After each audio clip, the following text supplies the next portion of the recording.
कानून बना, उसमें यह कहा गया 1 लाख को अगर 8 या 10 पैसा इकट्ठा करते हैं प्रीमियम, तो 12 पैसा करो, 12 पैसा करो, हो गया कानून। पैसा बहुत आया। आप जानते हैं कितना पैसा है डीआईसीसी के पास? 2 लाख करोड़ से भी ज्यादा प्रीमियम है। लेकिन क्या वो न्यू इंडिया कोऑपरेटिव बचाना चाहती है? क्या कोई कोऑपरेटिव बैंक बचाना चाहती है? सारे cooperative bank after amendment in August 21 सबको मरने के लिए छोड़ दिया है। 5 लाख लोग उठ जाओ। तो हमको हमला किस पर करना पड़ेगा? इस देश की संसद में बैठे हुए लोग, किसी भी पार्टी के हो, इस देश का आरबीआई जो रेगुलेटर है वो, उसके सब्सिडी डीआईसीसी, क्या इतनी हिम्मत हम में है? कानून हमारे साथ है। Clause 16 says that in case of a default of a bank, cooperative bank, entire money should be refunded. Clause 17 says पहले 1 लाख था, अभी 5 लाख। उसके आगे बोलो ना, मेरे 1 करोड़ है, आप मुझे 5 लाख दोगे, और मेरे 95 लाख कहां जाएंगे? बताओ तो सही। आपके पैसे 5 लाख से ज्यादा है। मुझे मालूम है ये कुछ दिनों के बाद हम में से बहुत सारे इंटेलिजेंट लोग बोलेंगे आपका 8 लाख है ना, तो आपको 5 लाख मिलेगा, चिंता मत करो। अरे लेकिन मैं आगे के 3 लाख का क्या? मेरे 50 लाख है और मुझे 5 लाख देके आप भूल करोगे। मेरे 45 लाख का क्या? तो मेरी लड़ाई डिपॉजिटर्स के हित में, मैं क्लॉज 16 के पे जोर दे रहा हूं, जो बम्बई के हाईकोर्ट में 6 केसेस है और सुप्रीम कोर्ट में 1 है। टाइम लगता है, लेकिन आज नहीं तो कल इस देश के डिपॉजिटर का पूरा पैसा मिलना यह तय है, यह तय है। वहां पे बेंच, किसी ने ये नहीं कहा, जस्टिस काथावाला ने हमें 5 लाख तो दिए, कानून नहीं था। कानून बनाने के लिए सरकार को काथावाले ने बाध्य किया। हाँ, विश्वास उठिए कि इंस्ट्रूमेंट है। मैंने केस की थी, सिक्के पिके सब लोगों ने बम्बई हाईकोर्ट में जितना भी पैसा था फीस दे दी अवेश परमार की, और अभी सुप्रीम कोर्ट के लिए भी उन्होंने तैयार की। अब वो मुझे पूछते कि हमारा सुप्रीम कोर्ट का क्या होगा, हमारे उम्र 80 हो गई। सवाल तो यही है ना, सही है। इसलिए इस बैंक के बारे में 5 लाख तक का पैसा मिल सकता है, लेकिन 5 लाख के आगे का था। ये पहला इशू। दूसरा इशू, जब मैं बार बार बोलता हूं और आपने भी पढ़ा है, हाँ 5 लाख देने का वादा किया है, मैं अब जो बोलता है वो सुनो। मैंने मीडिया को, फॉर अटेंशन ऑफ मीडिया, एक लेटर लिखा है, उसमें मैंने ये कहा है कि when RBI is giving 5 lakhs only after withdrawal of the license and after liquidation, then RBI is saying I am prepared to give you up to 5 lakh during the period of these 6 months. I welcome it. Why should I say no? Why should I say that you liquidate the bank, you withdraw the license? मेरी तो मांग ये रहेगी, आप मुझे तुरंत 5 लाख तक का इंतजाम करो।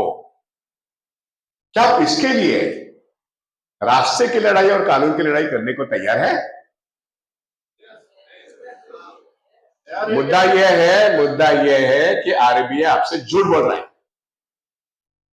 मेरे कल के वीडियो में 14 तारीख और 15 तारीख को एबीपी हिंदी, एबीपी माझा, टाइम्स नाउ, भास्कर, सामना, जितने सारे मराठी, हिंदी, इंग्लिश जो मेरे घर पे आए, बात किया मैंने, तो बोले ये तो नया है। मैंने कहा ये रोजाना है।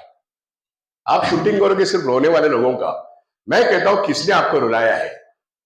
आरबीआई आपको रुलाता है, सरकार आपको रुलाता है। मैं उस सरकार की नीति के खिलाफ आपको खड़ा करना चाहता हूं इस कोर्ट में, और आजाद मैदान के लड़ाई में आपको शरीक करे बगैर ये लड़ाई ना कोर्ट की ना सरकार के खिलाफ सफल होना मुमकिन नहीं है।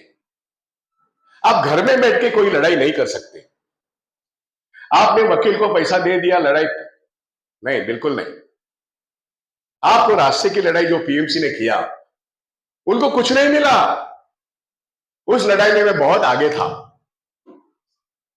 मैंने पीएमसी के बारे में, आरबीआई ने जो फ्रॉड किया, advocate, senior advocate Gayatri Singh को लेकर मैंने गुरु नानक स्कूल का केस लिया और सबसे अच्छे न्यायमूर्ति थे सत्यरंजन धर्माधिकारी। मुझे बहुत आशा थी कि सत्यरंजन धर्माधिकारी मेरे फेवर में निर्णय करेंगे, वो बहुत बड़ा आदमी है, बहुत बड़ा। लेकिन आरबीआई का दबाव इतना था, उसने कहा कि RBI taken a right step और हमारी केस उड़ गई। मैं जानता हूं, मैं बैंकिंग सिस्टम का हिस्सा हूं कि पंजाब एंड महाराष्ट्र का 4 साल से फ्रॉड चल रहा था। ये वाधवा ब्रदर्स, वहां का जनरल मैनेजर, वहां के डायरेक्टर्स और आरबीआई के सारे ईडी तक के लोग उसमें इन्वॉल्व थे। ये बात मैंने मुंबई के हाईकोर्ट में रखी मेरे पिटीशन में, लेकिन उस पिटीशन को खारिज किया गया। अब जो पिटीशन चल रहे हैं ना, एक भी तारीख नहीं हुई। वो सिर्फ यह है कि मेरे 5 लाख आपने गबन किए हैं, वो 10 साल के बाद दोगे। 100 रुपए में से 65 रुपए मिलने वाले हैं 10 साल के बाद। और उस बैंक को यूनिटी फाइनेंस नाम के एक नॉन बैंकिंग फाइनेंशियल कंपनी ने उसको टेक ओवर किया है। अमित शाह का यह काम है, आरबीआई का यह काम है। ये हमको जानना बहुत जरूरी है। और मैं ये भी जानता हूं कि यूनिटी फाइनेंस कंपनी कुछ साल के बाद जिंदा नहीं रहेगी। आपको मालूम होना बहुत जरूरी है कि यस बैंक जब लुढ़क गई तो स्टेट बैंक ऑफ इंडिया को आगे किया गया, उसको बचाया। लेकिन यस बैंक अभी भी उसकी सेहत बैलेंस शीट के हिसाब से अच्छी नहीं है।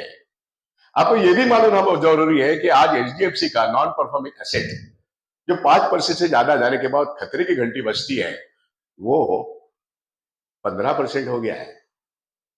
कोई बोलता है economic times, times of India, कोई लिखता है शेयर डाउन हो गया, इतना ही लिखते हैं ना। शेयर अप हो गया, उतना ही लिखते हैं ना। टू बिग टू फॉल का टैग लगा के हमको उल्लू बनाते हैं। और ये तो क्या है, ये तो छोटा है, इसको तो मारवा देते हैं। हमको बैंकिंग समझने की जरूरत है। इसलिए मैं ये कह रहा हूं, आपके 5 लाख अभी बाय डिफॉल्ट, मेरा एक शब्द ध्यान में रखें, बाय डिफॉल्ट आरबीआई अगर देना चाहती तो मैं उसको ना कैसे कहूं, मैं वेलकम करूंगा। लेकिन मुझे मालूम है अगस्त 21 का कानून, लाइसेंस विड्रॉ करने के बाद, लिक्विडेशन होने के बाद यही आरबीआई एक नोटिस निकालती है और वो कहती है मैं 90 दिन के अंदर अंदर सबको 5 लाख दूंगा।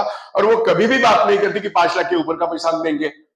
और मैं ये भी पैसा मांगता हूं, वो मेरा है, आपका है। और मैं 5 लाख के ऊपर का पैसा भी आपका है और मेरा है। तो मेरा पैसा, पूरा पैसा वापस क्यों नहीं मिलेगा? ये स्लोगन लेके बंबई में क्या हम कम से कम 5,000 लोगों का एक बड़ा मोर्चा आरबीआई और आजाद आदमी ने ले सकते हैं? होना चाहिए। वहां पे जाके पिछले 2 दिन में मेरा लॉकर, जरूरत नहीं है, लॉकर सेफ है, लेकिन धूप में 70 साल 80 साल की बुढ़िया बूढ़े लाइन में खड़े हैं। मैंने बहुत समझाया कल थाना में जाके, आम्रपाली में, सुनते नहीं है, सुनते नहीं है। और बहुत सारे वहां पे लॉयर खड़े हैं, लॉ सिखाने वाले प्रोफेसर खड़े हैं। तो मैंने बाइट दिया एबीपी माझा को, मैंने ये सब कुछ कहा वहां पे। तो वो मुझे कहने लगे आप आरबीआई के ऊपर आरोप कैसे करते हो? मुझे कहा गया आप आरबीआई के ऊपर आरोप कर, मैं, मेरा एक्सपीरियंस जो है वो सीकेपी है और सारे 150 कोऑपरेटिव बैंकों के बारे में क्या हुआ है मैं देखता हूं। जो लड़ते हैं उनके साथ में जाता हूं, जो नहीं लड़ते थे उनके लिए कैसे जाए। हालात ऐसे है कि 14 साल से पेड अर्बन कोऑपरेटिव बैंक में एक पैसा नहीं मिला, एक पैसा। 27 फरवरी को justice Chandurkar and justice Sathe, इनके सामने मेरी केस है। मैंने कहा इनको एक पैसा नहीं मिला और वहां पे लिक्विडेशन पे स्टे है। किसने स्टे लिया? वहां की पेड अर्बन संघर्ष समिति। मैंने कहा ये स्टे उठाने का काम जज का है। वो उठाने के लिए मैंने एप्लीकेशन किया, तुरंत सारी डेट आ गई और 27 तारीख को फाइनल डेट है। 1,96,000 depositors of paid urban cooperative bank will get, after withdrawal of the license and after liquidation of that bank, all of them will get up to 5 lakh। इसमें 98.5% लोगों को पूरा पैसा मिल जाएगा और 1.5% लोगों के लिए मेरी लड़ाई जारी रहेगी। आपको 5 लाख देने के बाद आपके 10% लोगों के लिए लड़ाई जारी है, रहनी चाहिए। मेरा पैसा, पूरा पैसा वापस दो, ये अपनी स्लोगन होनी चाहिए। इसमें से आपका हर आदमी, कोई अमेरिका में होगा, कोई लंदन में होगा, बाहर भी हो सकता है, बहुत पैनिक होके हमसे बात करते हैं। पैनिक होने की जरूरत नहीं है। केवाईसी नॉर्म्स, ड्यू डिलिजेंस सब डीआईसी से हम करवा सकते हैं, कोई पैनिक की जरूरत नहीं। लेकिन कानूनन मेरा पैसा पूरा दो, इसके लिए जो दो कानून है, clause 16 of DIC act 1961 and clause 17 of DIC act जो amended in 2021 gives me my entire money. लेकिन आप पहले दे रहे हो, यहां पे थोड़ा अलग है ना।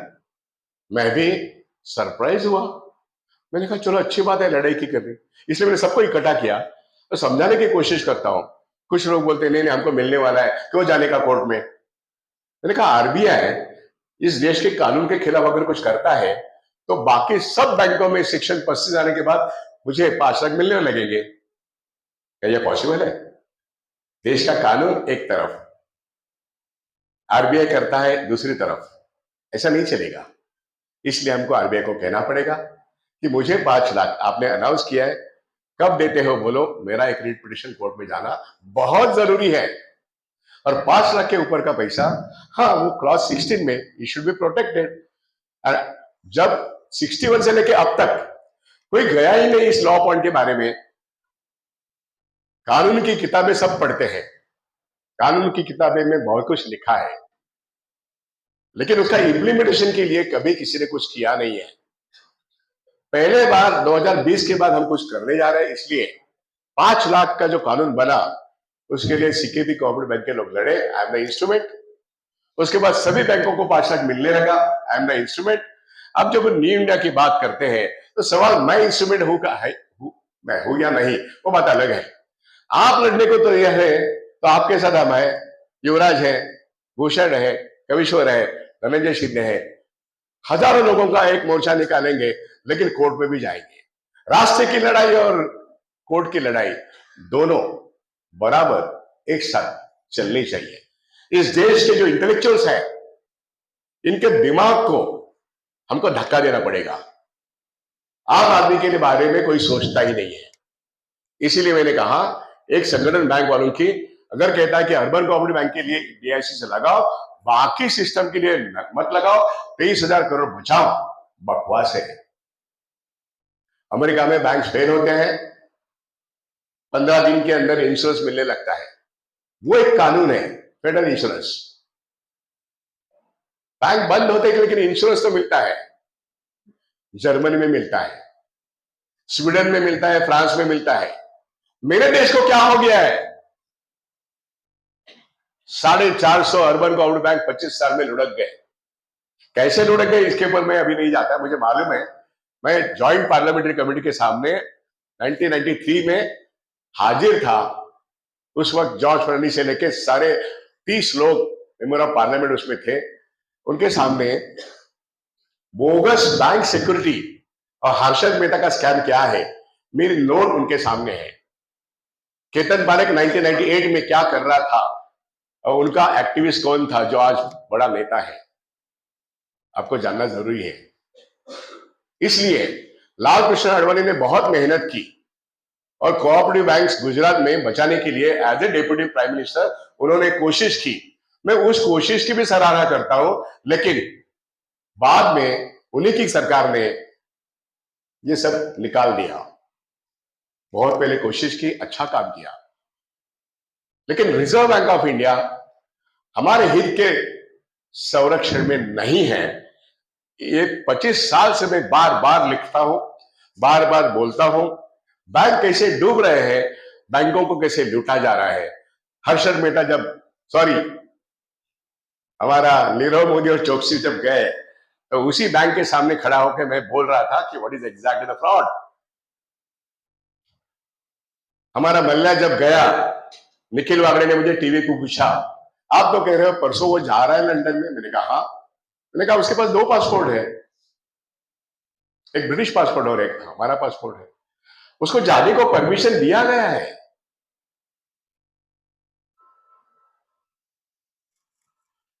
ये मामला आप समझने की कोशिश करो। तो हम उसमें नहीं जाना चाहते अभी। But economic crisis, economic frauds इस देश में एक आदत बन गई है और इकोनॉमिक लॉज हमारे पास बहुत पुअर है। और यहां पे reserve bank of India as a regulator और DIC as a insurance regulator बहुत पुअरली हैंडल करता है। आज की तारीख में 2 लाख करोड़ का प्रीमियम डीआईसीसी में है और आपको मरने के लिए छोड़ दिया है। हम बोलते हैं 5 लाख तो दे दो, बाद में देखेंगे। So I stop here. सवाल पूछना, मुद्दे की बात करना। Reserve bank of India 5 lakh दे रहा है, मुझे अभी चाहिए, जल्दी चाहिए, और 5 लाख के बाद 5 लाख के ऊपर का पैसा वो भी अभी चाहिए और जल्दी चाहिए। ये कोर्ट में लॉ पॉइंट है, लेकिन रास्ते की लड़ाई करेंगे। आप सब लोग मिलकर नेता बनो, आप सब लोग मिलकर नेता बनो। हमने हर्षद मेहता से केतन पारेख, उसके बाद भी बहुत कुछ किया है, मार भी खाई है, हमारा घर तोड़ दिया गया है, लेकिन लड़ना पड़ता है, लड़ना पड़ता है। किसकी बैंक डूबी? महाराष्ट्र के 150 कोऑपरेटिव बैंक कैसे डूबे 4 साल में? हर पॉलिटिकल पार्टी के ये बैंक है, हर पॉलिटिकल पार्टी के बैंक है। सर्वांनी या कोऑपरेटिव बँका नासवलेल्या आहेत, कोणी धुतल्या तांदळाचा नाही आहे। त्यामुळे मी सांगला तुम्ही फार वाईट बिलकुल नाही। सिस्टम मध्ये जे फ्लॉज आहेत त्या सिस्टमला दुरुस्त करण्याकरता कायदेशीर लढाई आणि रस्त्यावरची लढाई आपण केलीच पाहिजे। विजय 100% आहे, फक्त तुम्ही इच्छा करा, तुम्ही कशी लढाल। आपल्याला वकिलाची फी देण्याकरता आपल्याला एक 5-1 हजार लोक जर एकत्र आले तर फार कमी रक्कम आपण जमा करू, कमी लोक आले तर जास्त रक्कम जमा करायला लागेल। आणि म्हणून जास्तीत जास्त लोक एकत्र आले, आपलं बास्केट मोठं होईल, आपला वकिलाचा खर्च तुमच्या माझ्या डोक्यावरती कमी असावा, म्हणून माझी सूचना आहे। जर 2 लाख ठेवीदार न्यू इंडिया कोऑपरेटिव्ह बँकेचे असतील तर माझ्या व्हॉट्सअपमध्ये 500 आणि 750 एवढेच आहेत, पण 2 लाख कुठे आहेत? त्याला एकत्र करा। आणि म्हणून माझ्या या सूचना मी तुमच्याकडे मांडलेल्या आहेत। मला वेगळं काही भाषण करायचं नाही। तुमचे पैसे, आपका पैसा कैसा पूरा पैसा वापस आएगा, इसके लिए जो कानून है वो समझाने की मैं कोशिश कर रहा हूं। मेरा जो इंग्लिश स्टेटमेंट है जो कानून के ऊपर है वो मैंने मीडिया को, ऑल मीडिया को दिया है, ऑल ओवर इंडिया वो गया है। देखते हैं कल आएगा या नहीं आएगा, लेकिन मेरे इंटरव्यूज में ये सब कुछ आया है। आप अपने इस व्हाट्सएप ग्रुप में वो पढ़ने की कोशिश करें, समझने की कोशिश करें और लड़ाई की तैयारी करें। जीत आपकी है। वेदा पाटकर बार बार कहते हैं हम लड़ते हैं, हम लड़ेंगे और हम जीतेंगे। मैं भी वही करता हूं, हम लड़ेंगे, हम जीतेंगे। आपको जिताना, इसलिए हम साथ में आ गए। धन्यवाद।